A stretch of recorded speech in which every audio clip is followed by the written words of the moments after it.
সম্মানিত দর্শক, আলসাউদ এগ্রো নতুন একটি ভিডিওতে আপনাকে আন্তরিক শুভেচ্ছা এবং অভিনন্দন। আজকে আমরা কথা বলবো বায়োফ্লক ফিশ ট্যাঙ্কে শিং মাছ চাষ পদ্ধতি সম্পর্কে। আমার সাথে যে ট্যাঙ্কটি দেখতে পাচ্ছেন, এটি একটি শিং মাছের ট্যাঙ্ক। এখানে আমরা নিয়মিত শিং মাছ চাষ করে আসছি বিগত দিনগুলো থেকে। তো কীভাবে শিং মাছ চাষ করবেন বা কতদিন বয়সে এটা হারভেস্টের উপযোগী, কতদিনে বিক্রি করা যায় বা এটা লালন পালনে কতটুকু খরচ, সে সম্পর্কে আজকে আমরা বিস্তারিত কথা বলবো। আশা করি ভিডিওটি শেষ পর্যন্ত দেখবেন। তো চলুন শুরু করা যাক। তো দর্শক, এ পর্যায়ে আপনাদেরকে কিছু শিং মাছ তুলে দেখানোর চেষ্টা করতেছি।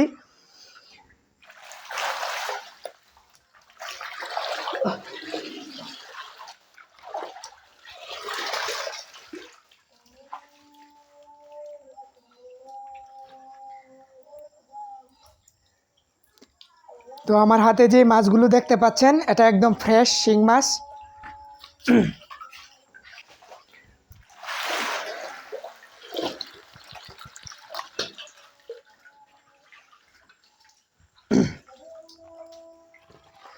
আমাদের এই পোনাগুলোর বর্তমান বয়স হচ্ছে 4 মাস। আমরা 4 মাস ধরে এগুলো লালন পালন করতেছি। যখন আমরা প্রথম অবস্থায় এই পোনাগুলো সংগ্রহ করি হ্যাচারি থেকে, তখন এদের সাইজ ছিল একদম একটা ধানের সমান। এদেরকে বলা হতো ধানি পোনা। তো সেই অবস্থায় আমরা হ্যাচারি থেকে এগুলো সংগ্রহ করেছি। 4 মাসে আমাদের এতটুকু লম্বা হয়েছে। তো এত কম হারভেস্টিং হওয়ার মূল যে কারণটা, সেটা হচ্ছে আমাদের এই মাসের মধ্যে আমরা বিগত শীত পার করেছি প্রায় 3 মাসের কাছাকাছি সময়, যার ফলে আমাদের এই মাছটা বাড়ে নাই।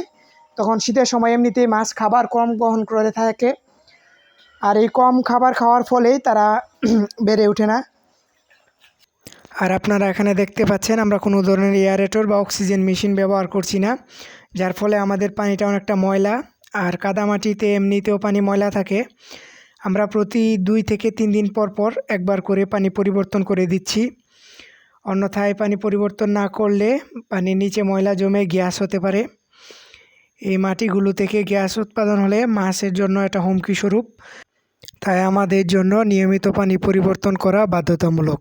সম্মানিত দর্শক, যারা আপনারা এই ধরনের শিং মাছ চাষ করতে চান আমাদের মতো এই ধরনের ট্যাঙ্ক পদ্ধতিতে, যারা আপনারা প্রাথমিক অবস্থায় জিরো বাচ্চা দিয়ে জিরো সাইজের যে পোনাগুলো পাওয়া যায় একদম দানি সাইজের, সেগুলো দিয়ে আপনারা শুরু করবেন।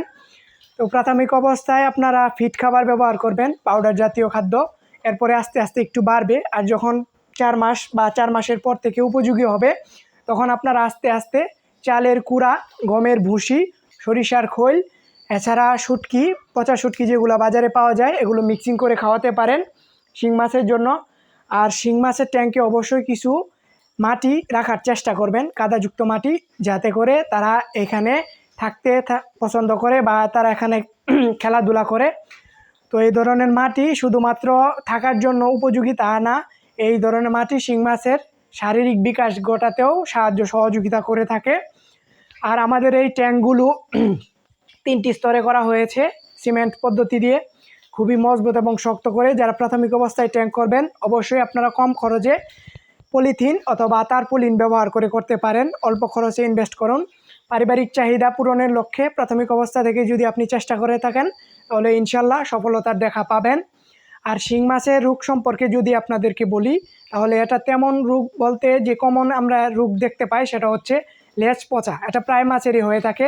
লেজ পচে যায়, আস্তে আস্তে সমস্ত শরীরে ছড়িয়ে ছিটিয়ে যায়। তো ভাইরাসজনিত এই আক্রান্ত রোগের জন্য আপনারা মাইক্রোনিল ওষুধটা ব্যবহার করতে পারেন। এছাড়াও কয়েক ধরনের ওষুধ বাজারে পাওয়া যায়, সেগুলো আপনারা ব্যবহার করতে পারেন। তো দর্শক, শিং মাছ চাষ পদ্ধতি সম্পর্কে যদি আপনি আরও বিস্তারিত জানতে চান বা আপনার বিস্তারিত তথ্য এবং পরামর্শের প্রয়োজন হয়, তাহলে আমাদের অফিসিয়াল ইউটিউব চ্যানেল অথবা অফিসিয়াল ফেসবুক পেজে আপনারা ইনবক্সে যোগাযোগ করবেন। আমাদের স্ক্রিনে দেওয়া নাম্বারে যোগাযোগ করতে পারেন। খামার সম্পর্কিত সকল ধরনের তথ্য এবং পরামর্শ প্রদানে আমরা সর্বদা সচেষ্ট থাকার চেষ্টা করি। আর ভিডিওটি যদি ভালো লাগে, তাহলে অবশ্যই সাবস্ক্রাইব করে আমাদের চ্যানেলটিকে শেয়ার করে দিবেন। আশা করি সবাই ভালো থাকবেন, সুস্থ থাকবেন। ধন্যবাদ সবাইকে।